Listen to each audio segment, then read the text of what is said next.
Alright guys, today we're going to be talking about when do I actually sign up for Medicare and how do I do that. So there's going to be 4 different times when people can possibly sign up for Medicare. The first one we're going to do is someone who's under 65 on disability. So if someone's under 65 receiving Social Security, those people, they will have a 24-month period of time from the date that they were deemed eligible for Social Security to become eligible for Medicare, and they will automatically get enrolled into Medicare's Part A and Part B after 24 months of being on Social Security disability. Okay, so that's the first one, under 65. So that's pretty simple. They will automatically be enrolled once they've been on Social Security disability for 24 months. Okay, so for 24 months, then you will be automatically enrolled into Medicare. Okay, the next phase is when you're turning 65. So we're turning 65 and we're already receiving Social Security benefits. So if we're turning 65, already receiving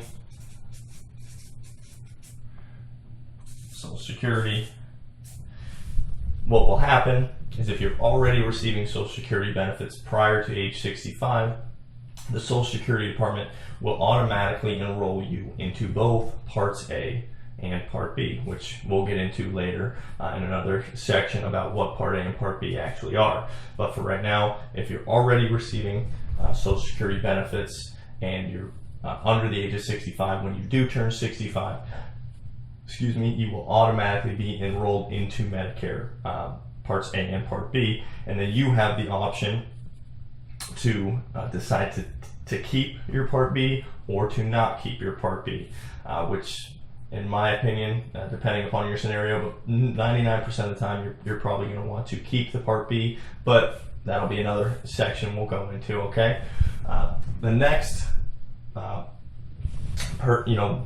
eligibility section is when you're turning 65, not receiving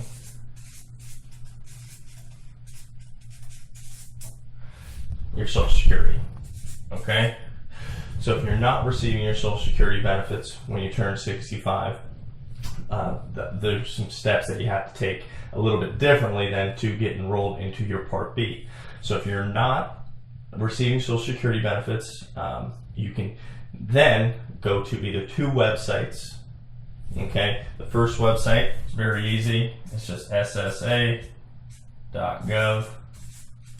and that's the Social Security website, and that's going to allow you to actually sign up directly for Medicare on their website. It's the easiest way to do, because I've tried dealing with Social Security. Sometimes they're not the most pleasant people to deal with in person, but going online, if you're 3 months prior to your 65th birthday, the month of your 65th birthday, and 3 months after your 65th birthday, and you're not receiving Social Security benefits, you can go on Social Security's website and sign up directly through them.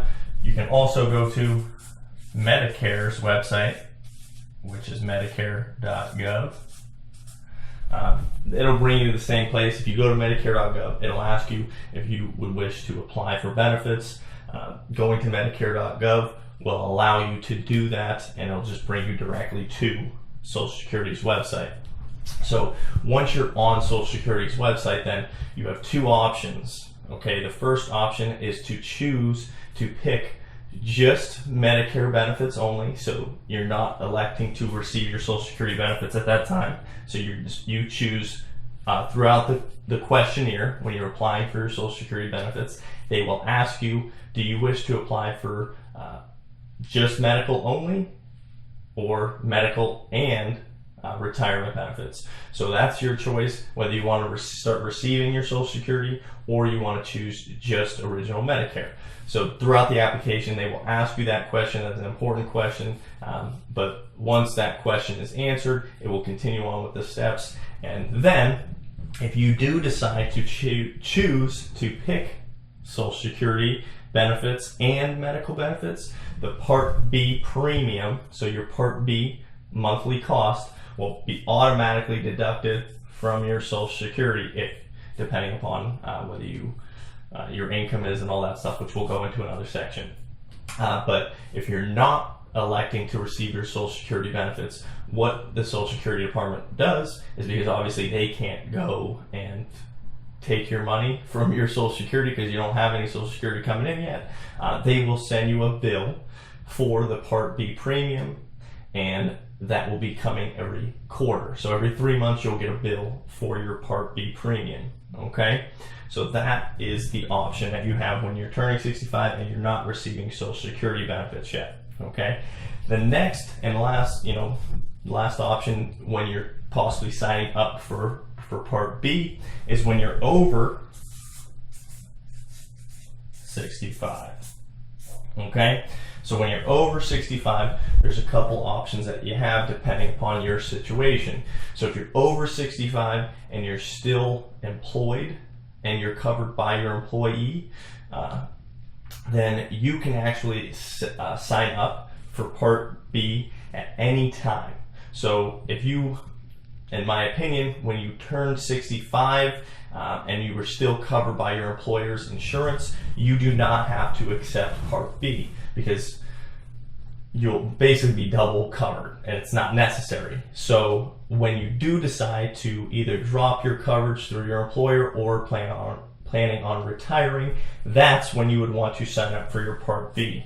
Okay,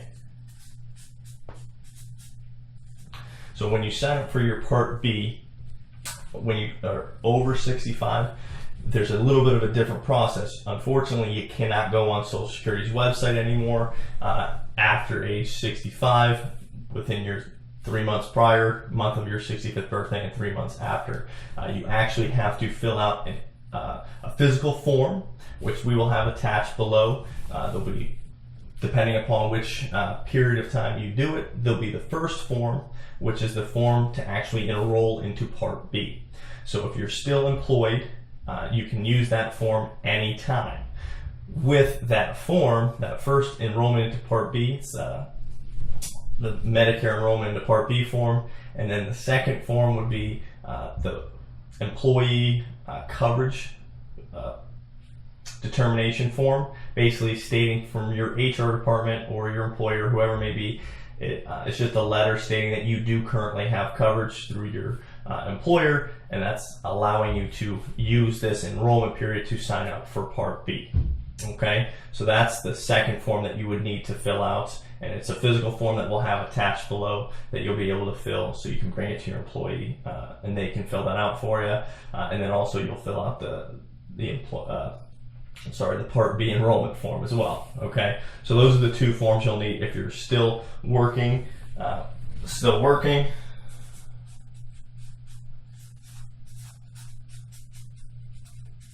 You need two forms. All right.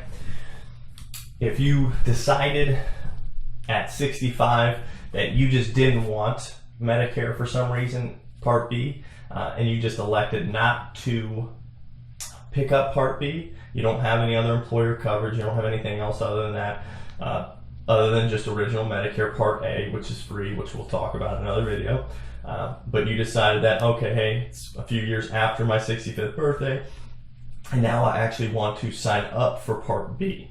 I don't have any other coverage or anything like that to allow me a special enrollment period. So the time being to enroll into Medicare Part B at that point, you will have a small window of time between January 1st and March 31st. That is your general enrollment period into Part B. If you do not have any other coverage other than just Part A and you're outside of your turning 65 birthday period of time. During this time, if you do apply during that time, the effective date for your Part B will be July 1st. So during that time, your you could sign up January 1st. Unfortunately, your Part B will not go into effect until July 1st. And possibly, depending upon your situation, there may be a penalty assessed to what you may be charged when you do enroll into Part B, depending upon how long you were out, which we'll talk about in another video about how your actual penalties are assessed and how certain penalties can be avoided, but that'll be talking in another video. Okay, so hopefully that gave you a little bit of a understanding of what time periods and what situations you may be eligible to sign up for Part B of Medicare. And if you have any questions, please make sure to send them over to the Facebook group, and we will make sure that always answer any questions you have. And to continue to improve, please let us know how we're doing. All right, thanks guys.